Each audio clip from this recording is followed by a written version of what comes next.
Welcome, this is my video check-in for week 10 of The Artist's Way. This week is devoted to recovering a sense of self-protection. Julia, in her essay, writes this week that we will be exploring the perils that ambush us on our creative path. And because to her the process of creativity is a spiritual process, then these perils are spiritual perils. The tasks this week are geared towards searching out toxic patterns that we cling to that block our flow. Now, you might discover that some of the tasks are a little bit tricky to get through. They can be very emotionally draining, so take it easy this week. The first exercise this week is called the 7 Deadlies. Cut out 7 strips of paper, and on each one you write the following words: alcohol, drugs, sex, work, money, food, and family or friends. You then fold up these pieces of paper and put them inside a hat or a box. The idea is that you don't know what you're going to be drawing out, and then as you go through the exercise, you draw one of these deadlies out of the hat after you shuffle them around, and then you write about whatever comes into your head. The idea is that if you do pull the same piece of paper out multiple times, you would then write about it again. And Julia says that this is the universe's way of telling you that there's more to say. I found this task pretty rough. I ended up pulling out alcohol and family and friends twice each.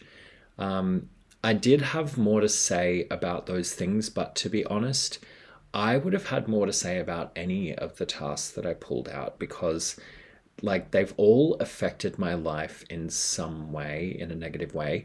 The only one that I didn't pull out at all was work, and maybe that makes sense. Maybe I haven't had as many perils with work. I'm definitely not someone who suffers from workaholism, or I've never really had a super negative experience in my work life, so maybe that does make sense. Task 2 is called Touchstones. This is a much more pleasant activity, talking about things that always make you happy. For me personally, it's music or banh mi. Those two things always seem to work in lifting my mood. And actually, I will admit that I do eat a banh mi pretty regularly because it's my favorite food. It always makes me happy. After this pleasant activity, we jump straight back into torturing ourselves with the awful truth. Julia is asking us to be honest with ourselves about what our problems are and to confront them head on. My favorite part of this task was question 7, where I wrote about why my longest running friendships have served me so well, and it turns out that these people have all supported me regardless of what I do in my life. They have always given me the space to either succeed or fail and cheered me on regardless, and I've decided that actually this is the type of friend that I aspire to be.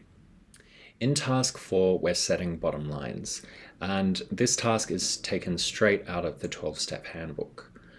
It's no surprise that Julia Cameron was very much inspired by the 12 steps of Alcoholics Anonymous in writing The Artist's Way, because The Artist's Way is, after all, the 12 weeks of creative recovery. This was a really great exercise to revisit what is and isn't working for us and to remake commitments to ourselves. For instance, after week 4, the media deprivation, I have continued to struggle with my social media usage.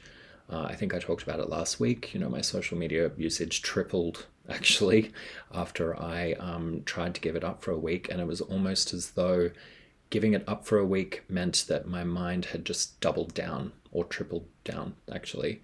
After doing this task though, I decided that I would try to recommit to media deprivation on a long-term basis, and my iPhone usage actually did fall by 25% over the last week. It's still not as good as I would like it to be, but it is definitely improving, and my bottom line is basically just to limit my social media usage to a certain amount. Maybe I didn't get as low as I wanted this past week. 25% is still good, but I'll probably continue to update you in the future because it does look like social media is the largest drain on my time, and I'm not even really sure that I'm getting that much benefit from it. We finish off this week's tasks with celebrating our little victories and recommitting to being kind to ourselves. One victory I'm celebrating is continuing to upload these video check-ins to YouTube every week.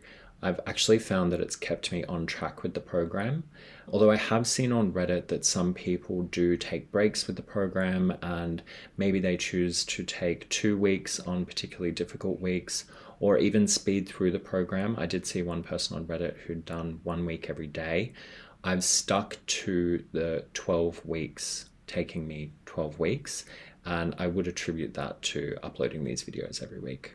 So outside of that, I did actually write the morning pages every day this week, and I have written them every day for the past several weeks. I've seen a sort of outpouring of emotion and ideas, maybe some old traumas that have come out onto the page, and I'm really grateful that those thoughts and feelings have had a place to find on the page every morning. And I've started to find it actually really helpful. In the beginning, I really didn't like doing the morning pages, but these days I do find it a lot easier to do them every day, and I'm really grateful for that. One thing Julia wrote in the essay this week is that to write is to write things. Sooner or later, always later than we like, our pages bring things right. For the most part, I believe that this is true. And certainly in the past few weeks, I've witnessed a continued outpouring of emotions and thoughts that I guess needed to find an outlet sooner or later. One thing I learned from my morning pages this week is that watching your dreams slowly float out of reach is the most agonizing feeling.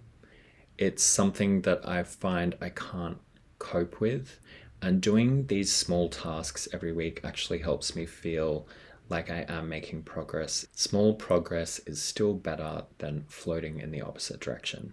Another thing that happened this week is that I watched a video with Chappell Roan.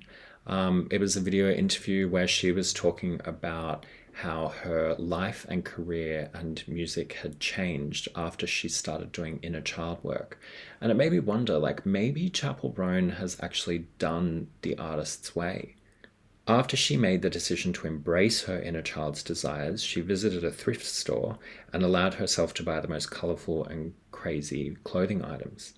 She also told the story of going to Central Park to do somersaults, and some fans recognized her while her hair was full of twigs and leaves. Obviously, fame has a cost, but that doesn't seem to stop Chappell from following her innermost playful desires.